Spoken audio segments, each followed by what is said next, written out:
Okay, you are back. We're talking about, make sure to watch my symptoms video. If you have not watched my symptoms video, you need to know what was happening to me so you can understand the doctor's thought process. But in this video, we're talking about what did all the many doctors say was happening to me and all the misdiagnoses and all the crazy things.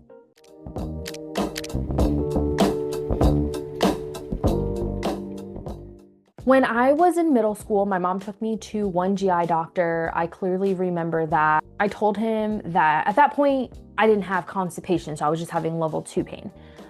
So I told him that the level 2 pain was happening, and I remember him like kind of smirking and like looking at me like, I don't know what you're saying.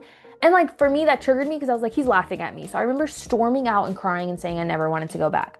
Either way, he ordered an endoscopy, which what does an endoscopy have to do with pooping? Anyways, whatever, right? My endoscopy came back that I had gastritis and GERDs. Was I on any medication for it? No.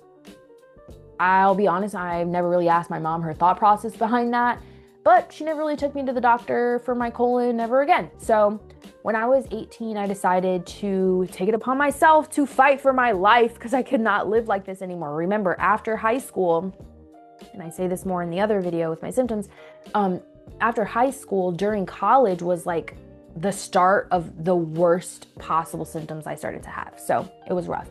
So in 2019, I decided to see somebody named McCutcheon. She ended up doing my first colonoscopy, which I was really excited about. I was like, we're gonna find it. We're gonna find it. At that point, I didn't do research. I wasn't really sure what it could have been, but she went in and said that I had some inflammation in my terminal ileum, which is common with people with Crohn's disease. And then I started to look up Crohn's disease. And I'm like, I don't think I have this. If you look up Crohn's disease and then look at the symptoms that I have in my other video, I don't know. I just didn't really think I had that. So, yeah. Basically, I told her, I don't think I have that. I don't have diarrhea. Remember, when I'm doing the symptom number 2, the level number 2 pain, I'm having solid stool. So like, it's not diarrhea. I'm having no blood in my stool. I've never had blood in my stool. And then just the other kind of things that Crohn's disease showed, I just really didn't think I had that. So I stopped seeing her because I felt like she wasn't really listening to my symptoms. Every time I went to her, she's like, okay, so I'm going to review your symptoms with you. So you have diarrhea, you have this, you have that. And I'm like, I don't have diarrhea. I have solid stool. Like, I have solid stool. Like, what are you talking about? So I felt like she wasn't listening to me. Come to find out, I don't know, like 5 years later, diarrhea doesn't mean watery stool. It means also like using the bathroom a lot. That's what a GI doctor told me one time, and then I kind of felt bad, but whatever. So in 2019, I was like, I'm not going to see this girl anymore. She did give me mesalamine, which is a Prizo, and it was really hard to get that medication because I had no insurance in 2019, so I was paying everything out of pocket. The medication was $500. And I did buy it once, but I just could not continue to buy that. And it didn't really feel like it was working. Plus, I didn't even think I had Crohn's. So I did some medical research and found that turmeric at a really high dose is very helpful for people with Crohn's disease. So for a year, I got on like, I think 2,000 milligrams of turmeric, or 2,500, something crazy. Not too many changes in my colon symptoms. But it was really good for like my joints and stuff like that. So I just continued to do it. Then in 2020, I saw somebody named Obedine. That was like a 10-minute appointment. As soon as he heard about my, what McCutcheon said, as soon as he heard about my symptoms and stuff, he's like, no, I think you have endometriosis on your colon, and sent me to a reproductive surgeon. He said, if you do not have endometriosis on your colon, I still can't help you. I think you should see our specialist for ulcerative colitis in Atlanta. I was like, okay, whatever. So at this point, I am desperate, guys. It is 2020. My symptoms are top tier. I'm getting level 1s. I'm getting level 2s all the time, level 3s frequently, and then now constipation is starting to get into the mix. So it's rough. So basically, I go to the reproductive surgeon and I tell her like, hey, I do have painful periods. This is before I knew I had endometriosis. I'm like, I do have painful periods. And I mean, I guess looking at it won't hurt. So then she basically told me that because I've already been on a bunch of birth controls, I've been on Depo, and nothing really seems to work. She wants to go straight to laparoscopic surgery. And if she does find endometriosis, she'll burn it off with an ablation surgery. I did not know an ablation surgery is the worst surgery you can get for endometriosis. So I said yes. So this was September of 2020 or 2021, I don't remember. But so she went in, she's like, okay, cool. She wakes me up, Talia, you don't have any endometriosis on your bowels, so all these bowel symptoms that you're talking about is not coming from endometriosis. But guess what? You actually do have endometriosis, and it's stage 2, and it's on your like uterus and whatnot. And I'm like, great. So I just racked up another diagnosis because I think that year also I got diagnosed with mast cell activation syndrome, but that's not for this video. So basically I'm like, I am nowhere close to getting the freaking colon diagnosis. So I go to this guy, the Gupta guy that Obedeen suggested, and he's like, yeah, you definitely have ulcerative colitis because you don't have some Crohn's markers, or I don't even know. So he said I had ulcerative colitis, and he said since the mesalamine, Aprizo wasn't working, let's bump it up to some steroids. But he's like, we could do Humira, and I'm like, I don't even think I have this. No. So I didn't see him, and I just didn't feel comfortable. It was a gut feeling. LOL. No pun intended. So I took a break. I saw Gupta in 2021. I took a break from seeing anyone else for 2 years. I was like, maybe I could just focus on my turmeric. Maybe I could do natural, holistic. I went the holistic route, y'all. I got so many little tinctures, gluten-free, this free, dairy-free, egg-free, bean-free, beef-free. He said, not only that, but look at here. Look.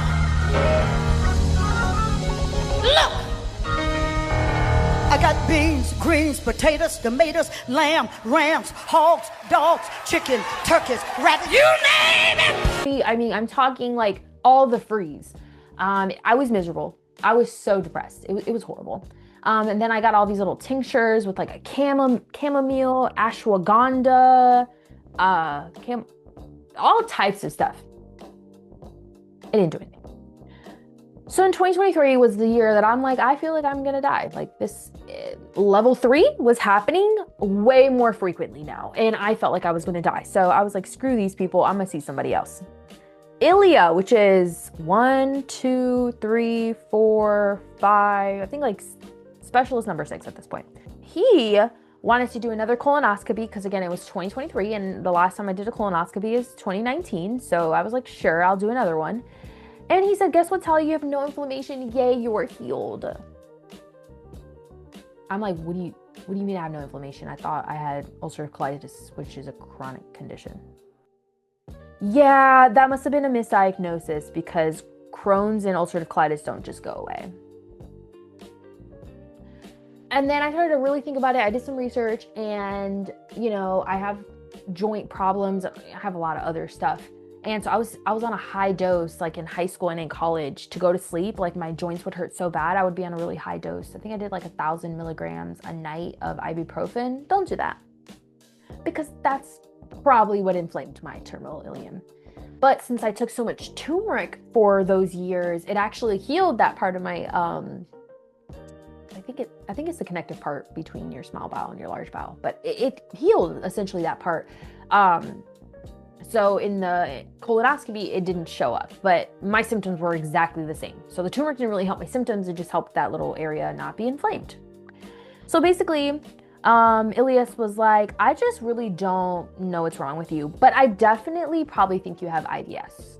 Like, I don't think if you have something else, I don't know what it could be, but I'm going to say you have IBS. So I'm thinking, let me research IBS.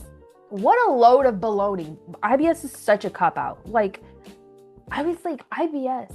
Have you ever heard someone scream in pain, throw up, have chills, their colon just completely empties out with IBS?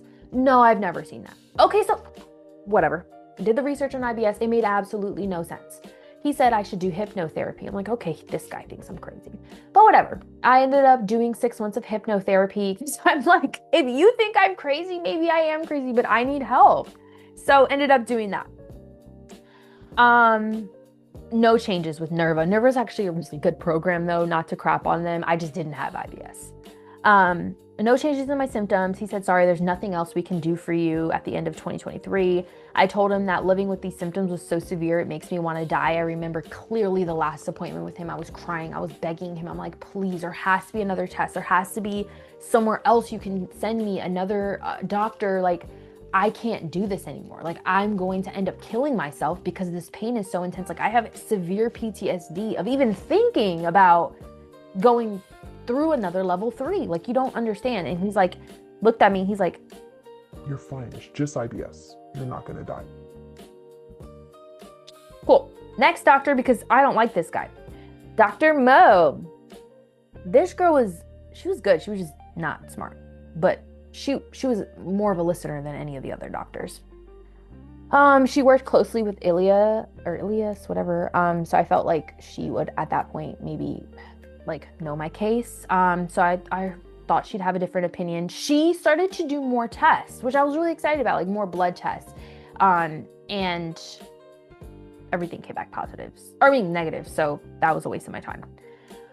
She asked me if I would ever consider going to a psychiatrist to get psychiatric evaluation.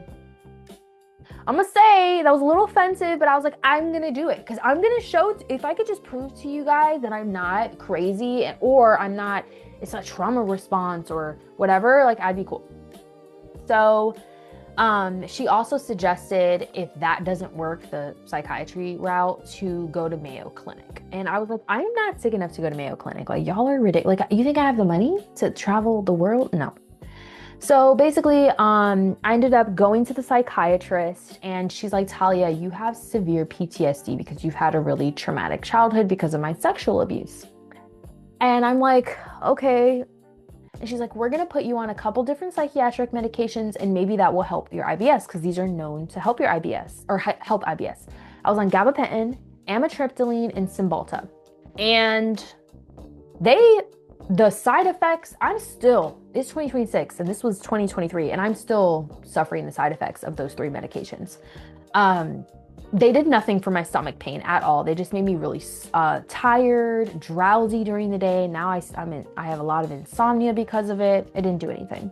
She did suggest that I go to an IOP, which is an outpatient treatment program. So kind of like residential where you stay and do classes and stuff. It was like that, but I got to go home. I did that from November 2023 until February 2024. And it was beautiful. Like, I think everybody that is a trauma survivor should go to some sort of IOP. I learned valuable skills, but it was a joke and an extreme disrespect to my colon symptoms.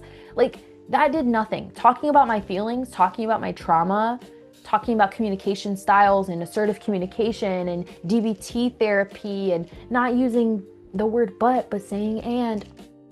That did nothing for my colon symptoms. I was still in excruciating pain. But in 2024, remember, my husband lost his job and it was rough. So I decided, I think it's time to go to a teaching hospital. So in beginning of 2024, again, it's like February where I leave the program.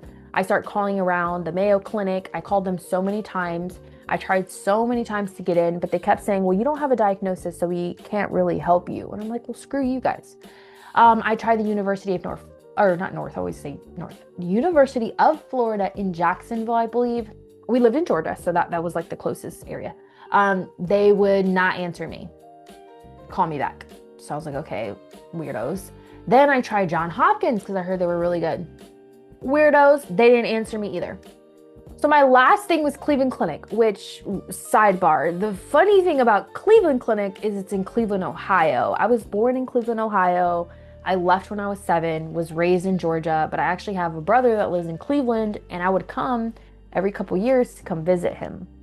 So it's a big joke because it's like, imagine, LOL, like I actually get accepted as a Cleveland Clinic patient and then we ended up like going there and then what if we like love it and then end up moving there? That's hilarious. Foreshadowing. So basically, Cleveland Clinic accepted me, and they're like, the soonest we can get you in is in December. So it's February, y'all. I'm like, December? Like, my symptoms were getting so bad. I was blacking out constantly, screaming hysterically. Like, when you're in a state of screaming all the time, like, your body becomes so frail and traumatized. Like, everything is traumatic. I was struggling to leave my house. I couldn't even go to church anymore, which, if you know me, that was really important to me. I had to stop going to church in 2024. So I told myself, at this point, for being honest, like with my mental health, I was at the verge of like being like, I can't do this anymore. Like, I cannot continue to fight, because I'm only telling you the GI doctors I've been to, but I've went to so many rheumatologists thinking maybe this was a rheumatology issue. Maybe this was an allergy issue for my mast cell. Maybe this was this issue, right? There was just so much going on. So while I was waiting for Cleveland Clinic, I was like, maybe I'll just go like one more GI doctor. And this practice was really, really nice. It was on GI North in Georgia. And I feel like they were the most kindest people, but they still weren't competent enough to figure it out. But they were super sweet. So I had a doctor named Dr. Lee. She was the best. She was so sweet. She's like, Talia, you sound like you have a neuroendocrine tumor. So I was like, okay, well, cool. Because like, I'm waiting to go to Cleveland Clinic, but God knows how long that's going to be. Let's figure it out. She did so many tests. Neuroendocrine tumor like can come up on a PET scan. So we did a PET scan, so many MRIs. I did an upper EUS, which is basically an endoscopy. Like, if it's the same prep and it felt like an endoscopy, but I think they do something different.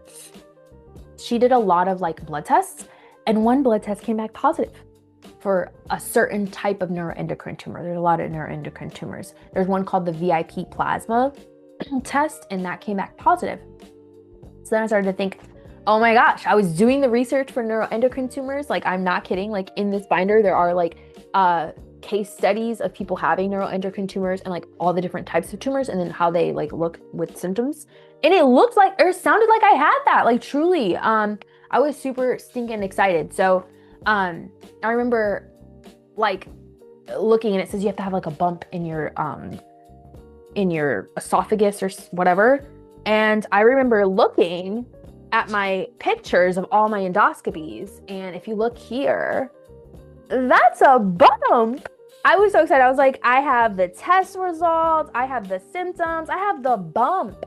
So she did the upper EUS to like look at the bump. It was just fatty tissue. It was just fatty tissue. So she was confused, and she redid the VIP plasma test 3 other extra times, and they were all negative. So I don't have a neuroendocrine tumor, and it was really, really hard to come to that conclusion, because I thought that was it. It wasn't. She ended up sending me to pain management, which changed my life. This was probably mid-2024. I went to pain management, and they ended up giving me Percocet. And I'm like, Percocet, like, what if I get addicted and become a crackhead? Because, you know, like most people you see on the streets, it's because they had some sort of like health problem, and it was hard to get care. So then they started taking pills. Like, I didn't want to become that person. And I was Christian, so I'm like, I've never done drugs in my life. Like, I was scared. I ended up being like, Lord, like, if you're not healing me yet, you better carry me through this. Maybe this is the answer. So I remember, as I'm having the level 3 pain, I take the Percocet, and within 25 minutes, the pain went away. And I fell asleep. And I'm like, oh my gosh. So Percocet carried me through 2024, honestly. But it wasn't a fix. Obviously, Percocet you can't be on long term. I was very scared to take it. It's something that I still have as needed for my endometriosis pain or my rectal back pain. But it was to have a doctor be like, wow, you're in actual screaming pain. Here's pain management, instead of Dr. Ilya saying, no, it's just IBS. You're not going to die. It was life-changing. So I'd recommend asking for pain management. I don't know. Hopefully they believe you. But so basically I went to pain management in August of 2024. And again, my appointment was in December. Okay, so this video is like way too long. So we're gonna talk about my Cleveland Clinic experience and finally getting diagnosed in the next video.